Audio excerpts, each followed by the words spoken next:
Каждый раз мы ждем от Xiaomi чуда. Радуемся тому, что в камере больше всего мегапикселей, остался мини-джек и подбородок с верхней челкой становится все меньше и меньше. А они Gorilla Glass 5-й версии в аппараты пихают и процессоры от Mediatek. Tube 308, всем привет, вы на канале Польза.нет, и сегодня я расскажу вам, как всегда, кратко, быстро и емко о новом телефоне от Xiaomi Redmi Note 8 Pro в максимальной комплектации. 8 гигабайт оперативки и 128 гигабайт памяти на борту. В обзоре будет и хорошее, и плохое, а все доказательства его недостатков, как и достоинств, вы можете увидеть на канале в 3-часовом стриме с распаковкой, в котором я его распаковывал, тестировал и сравнивал с Redmi Note 7. 20 фактов. Упаковка простая, как и комплект. В комплекте быстрая зарядка на 18 Вт, она за 56 минут заряжает телефон до 50%. Полностью телефон заряжается с 0 до сотки за 2 часа 3 минуты, а также кабель Type-C USB и чехол с романтичной заглушкой на Type-C-шном входе.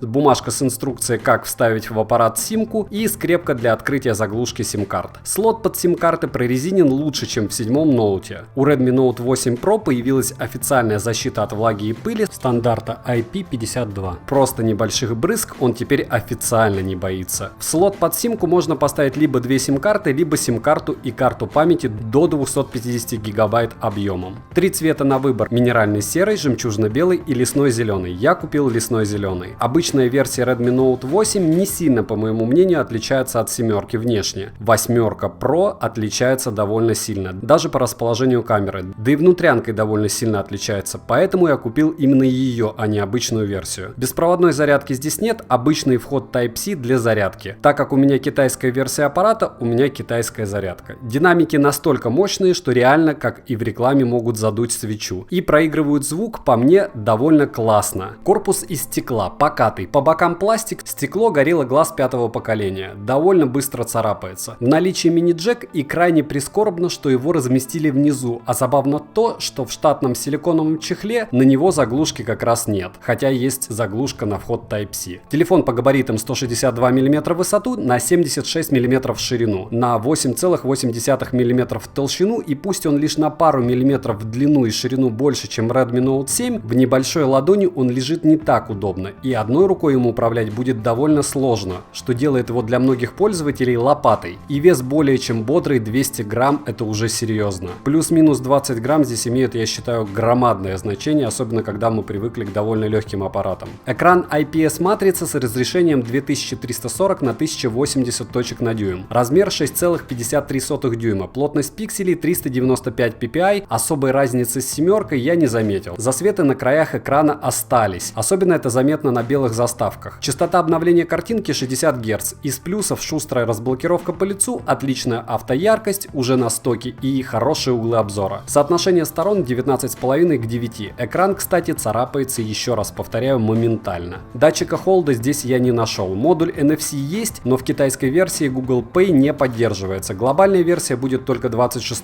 сентября, тогда уже будет полностью рабочий модуль с оплатой Google Pay. Камера на 64 мегапикселя, как и в Redmi Note 7, под эти супер мегапиксели есть отдельный режим. Там, как вы помните, под 48 мегапикселей был тоже отдельный режим. Google камеру пока здесь не установить. Мое мнение, камера снимает очень средне, хуже, чем мой P20 Pro от Huawei, но сильно порадовала стабилизация автофокус при видеосъемке, как в слоумо, так и в режиме 4К. При движении или резком изменении освещения камера картинку у меня не мылила. Может быть, это потому, что сегодня прилетела новая обнова, может быть, еще по каким-то причинам, но для меня реально видео снимает аппарат более чем достойно. Максимальный зум для фотосъемки в стоке 10. Камера главная на 64 мегапикселя с сенсором Samsung ISO-Cell с фокусным расстоянием 35 мм, 8 мегапикселей широкоугольная, 2 мегапикселя камера для макросъемки и 2 мегапикселя для размытия главного плана. Физические размеры сенсора просто космические по меркам смартфонов. Прямо как у моего любимого флагмана P30 Pro от Huawei. Фронталка 20,1 мегапикселя, выпирает основная камера в разы меньше, чем на Redmi Note 7, но в чехле торчит, а главное, нет никаких лагов, тормозов и вылетов при использовании стоковой камерой, то, что было у меня в семерке, как только я ее купил. И здесь еще по-настоящему на высоте при фотографировании либо видеосъемке светочувствительность. Я считаю, что в темноте либо сумерках эта камера снимает просто отлично, что видео, что фото. В максимальной комплектации, как у меня, памяти в устройстве 128 гигабайт. У меня было доступно 109. Разблокировка сенсором, который находится под камерой камерой работает. Отлично и практически моментально. Я на сенсор попадаю, не попадаю на камеру. Но палец размещать необходимо минимум на 70% плоскости, иначе телефон не будет разблокирован. Сам по себе телефон скользкий, покрывается отпечатками просто моментально.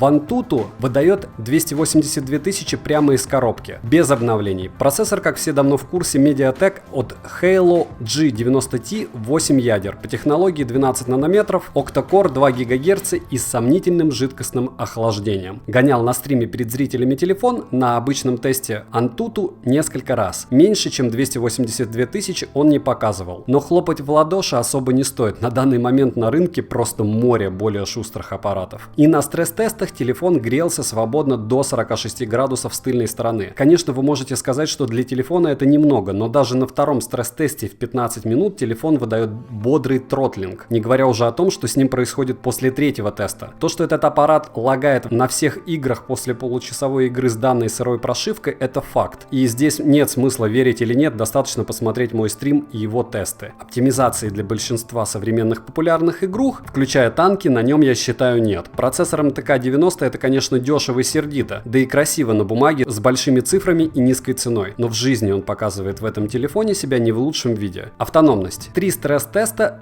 с 55% опустила заряд телефона на 40% до 15%. Батарея в 4500 мАч просто не справляется с выводом аппарата на нормальную автономность. Притом при подключении к ноутбуку для зарядки при игре телефон разряжается быстрее, чем заряжается. А за 9 часов минимального использования телефон у меня сегодня сел на 35%. Без игр, фильмов и интернета. Всего 5 минут съемки, 3 звонка по 4 минуты и около 40 минут проигрывания аудио через мини-джек. При записи видео в 4К телефон нагревается до 46 градусов за 15 минут. В наличии суперфункция моментального переключения между сетями при резкой потере соединения, и эта штука действительно очень полезная, особенно для комфортной игры. MIUI 10 из коробки и Android 9 Pie на борту сразу. Bluetooth, конечно же, версии 5.0. Естественно, они оставили инфракрасный порт из датчиков: акселерометр, датчик внешней освещенности, компас, магнитометр, гироскоп, датчик приближения, который не глючит, и датчик отпечатков пальцев. В китайской версии через танцы с бубном установить Google Play, как и игрушки, можно. У меня это получилось. Резюмируя сегодня тем, что телефон я советую однозначно, но не для геймеров и не для любителей компактных телефонов, а для тех, кому важна видеозапись, скорость работы в стандартных приложениях, футуристичный внешний вид, мини-джек в современном телефоне, качественная сборка и море возможностей по настройке данного девайса. Когда выйдет глобальная версия, это будет лучший аппарат на рынке в соотношении цена-качество, по моему мнению, минимум еще месяца 4. Play Market даже на китайский телефон установить можно, еще раз повторяю. В 4G сетях в Российской Федерации у меня работает. Ничего не люфтит и общее впечатление очень качественной сборки. Следующий выгружу перечень недостатков этого аппарата и обзор на Amazfit GTS, которые мне недавно пришли. Стрим с распаковкой и тестами данных умных часов уже на канале. Не забываем подписываться на канале, среди подписчиков каждые 2 недели розыгрыш Mi Band 4 и сейчас в розыгрыше наушники Weiser TP1. Полные условия в описании к видео. На канале Мата нет, на обзоры покупаю то, что вы советуете, пишем в комментариях, что еще купить. У кого какие есть вопросы по данному девайсу, либо другим девайсам, которые есть на канале, пишем в комментариях. Девайсу да или нет, Пользанет даст ответ. Добра и удачи вам, дорогие друзья.